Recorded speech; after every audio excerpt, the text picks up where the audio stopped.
The president of Afghanistan, Hamid Karzai, held a press conference early Saturday morning. On that same day, Western media reports were released on a new law passed in Afghanistan. President Hamid Karzai recently signed a law that threatens women's basic rights.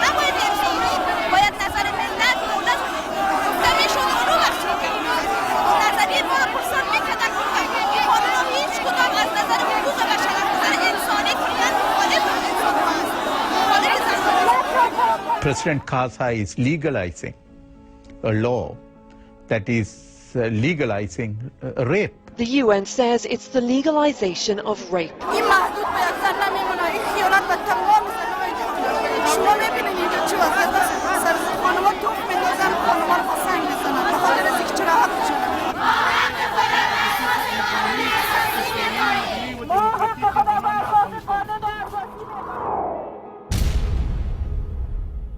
We're only a few years removed from the rule of terrorists, when women were denied education and every basic human right.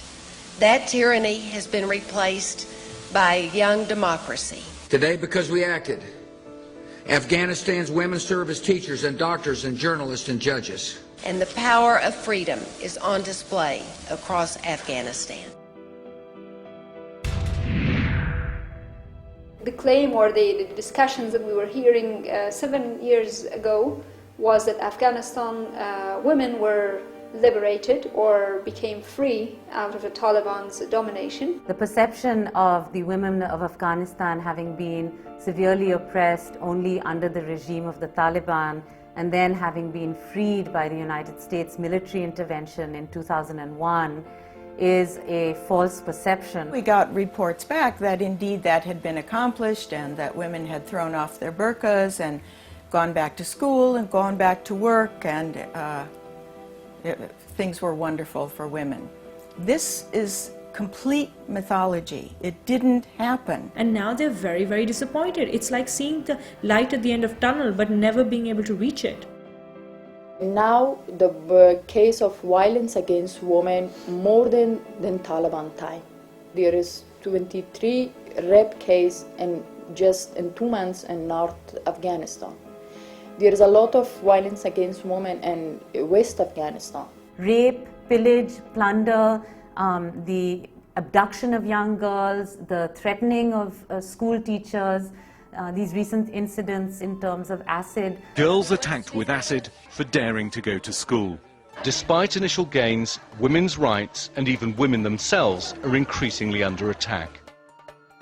The attacks against women, both external and within the family, have gone up. Domestic violence has increased. Women, as a result of severe depression, have begun burning themselves in epidemic numbers. The very specific statistics about maternal mortality, literacy, infant mortality, just age range has not improved. Since the US invasion of Afghanistan, cosmetically, things have improved for women.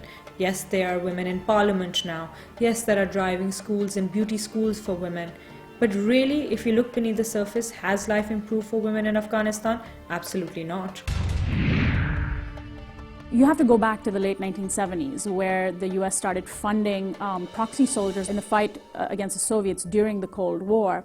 And the US elected to fund the most misogynist, the most anti-woman, most fundamentalist extremist men, leaders of these militias. They call themselves the Mujahideen, and they were really the predecessors of the Taliban. And the US paid them billions of dollars, helped arm them, train them, and this was really the beginning of the end of women's rights in Afghanistan. When they were in power from 92 to 96, they abducted women and they killed women, they raped women, forced marriages, and on and on, and they committed a lot of crime against the women, even before the Taliban came to power. But the Northern Alliance are most of the rest of these Mujahideen or warlords or war criminals. They are now dominating the parliament. So we sort of rehired them to defeat the Taliban after hiring them to defeat the Soviets. They became appointed as cabinet in Hamid Karzai's cabinet in return for defeating the Taliban. This was sort of political payback. And when the new administration of Karzai comes, he also came with this direct support from United States. When President Karzai first came into power, he installed an extremely fundamentalist judiciary in Afghanistan. I had occasion to hear Chief Justice Shinwari describe the rights of Afghan women. And he said that women have two equal rights under the Constitution. Number one, every woman has the right to obey her husband. And two, every woman has a right to pray, though not in the mosque, which is reserved for men. That judiciary is imprisoning more women than ever before in Afghanistan. And they're imprisoning them for running away from their homes, for refusing to marry the man that their family picked for them, for even being a victim of rape. When it comes to issues of women, they are every bit as extreme as the Taliban.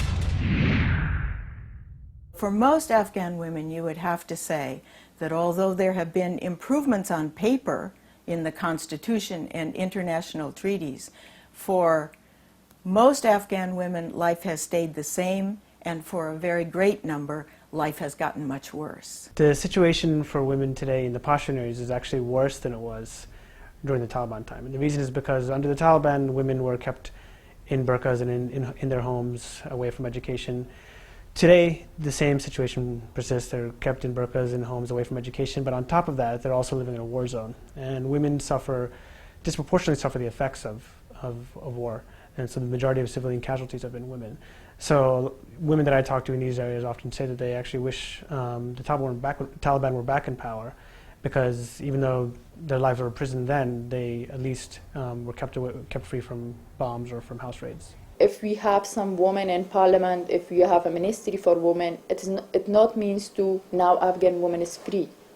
Because for common women, for ordinary women, the situation is same. Women also suffer in war zones because when their husbands are killed, they can't work in any traditional jobs. Often they have to turn to prostitution or otherwise can't work at all. They don't have any systematic government support.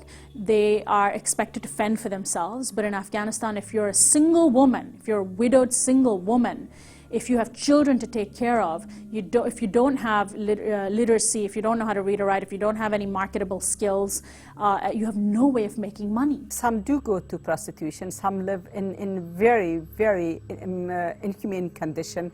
And so are their children, and some even send their children to work. 5, 6 years old children, they are the breadwinner of the family. All of these are results of increased militarization within society, and I think that that's actually a huge concern for those of us who have watched what women's groups are dealing with on the ground in Afghanistan. What has happened is the military occupation in Afghanistan has made things has made the country more fundamentalist by legitimizing the Taliban opposition, and has made women suffer more. When the military says, don't talk about women's issues, those are things we'll take care of later. We have to deal with the emergency situation. We have to deal with these military issues. We have to win the victory first, then we'll deal with that. Well, women and children are dying every day, and nothing is being done for them. You've said that you are going to end this war. You've said that you are going to finish this, but by increasing military troops, where is this coming from? Is this coming from the demand of people on the ground in Afghanistan? The United States government is not send our delegation to go and to talk with the Afghan people, what the Afghan people want, and especially what the Afghan women want.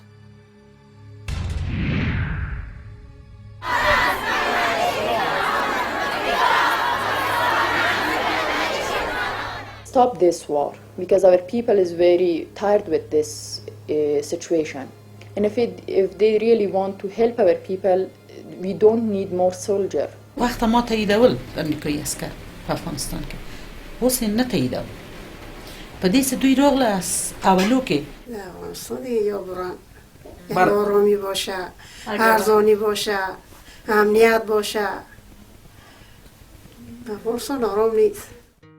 Women have the power inside, and they just need to help them and know about their power. We are human and we have same feeling, understanding, wishes for a better future. I don't believe and I don't expect any outside power to come and liberate me. If I cannot liberate myself, no one from outside can liberate me. اینجا زنها خاموش نشینن و همچنین در اون طرف در آمریکا. I have a great deal of hope because I believe that Afghanistan has an incredible resource and that is Afghan women. من نه تنها از آمریکا بلکه از تمام دنیا میخوایم که صدای عزیز زنای مظلوم را از کنج افغانستان بشنویم. ما میخوایم به واسطه تلویزیون شما صدا بزنم که زنان با شهامت جهان یک جا باشند.